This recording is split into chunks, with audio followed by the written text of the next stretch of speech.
Today marks 50 years since the fall of Saigon, the event which marked the end of the Vietnam War and victory of the communist powers. Following the fall, tens of thousands of Vietnamese people fled the country and sought asylum in countries like Australia.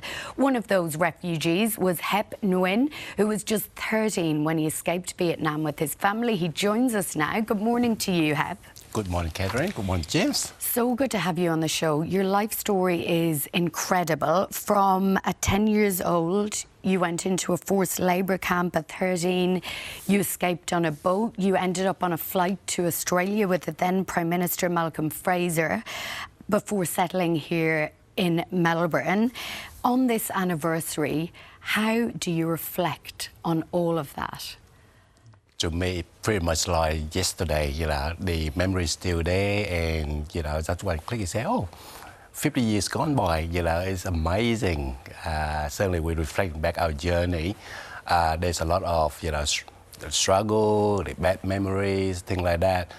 Although I came out on the 13, but, that you keep trying to survive in the new land, and each year pass by, it's imprinted into your memory, and it's like a life story. And I guess my life story is similar to many out there who come and at the same time. We consider ourselves as I'm not sure if you have ever heard the generation 1.5. Like our father is like first generation come here, and we're in between. Because we're not born here, we weren't born here, so we're here, and then we say, wow, I'm 1.5 generation here because part of your life belong to the Eastern culture, and you came to Australia. It's like a Western culture, so East meets West, so you're in between. All right. How hard was it to settle here at the time when you first came here? Because Australia was a very, very different place back then. Oh, absolutely.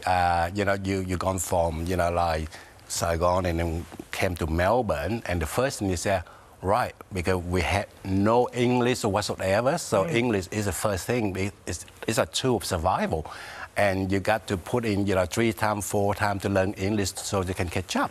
So and once you get the English sufficient enough, then you go to schooling and progress and get work. Likewise, yes. Do you think refugees at the time, obviously, I mean, you were on a plane with Malcolm Fraser. Do you think refugees, the debate around that was very different?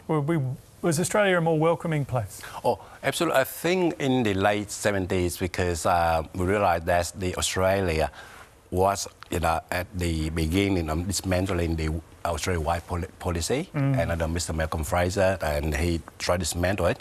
Certainly, I think back then, the Australian population or the people, they hadn't sort of grabbed hold of the concept of refugee.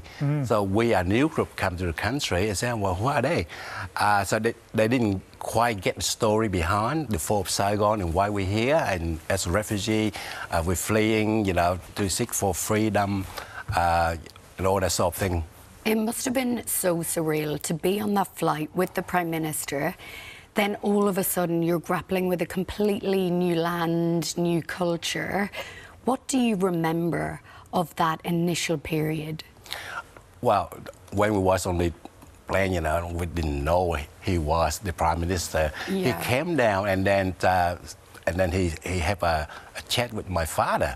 So my father, as a normal person, said, oh, I don't know who he is, but he came down because he's quite tall, and he spoke about, Australia welcome him to the country and say, and we love the country because it's where we find freedom. He didn't realize at all.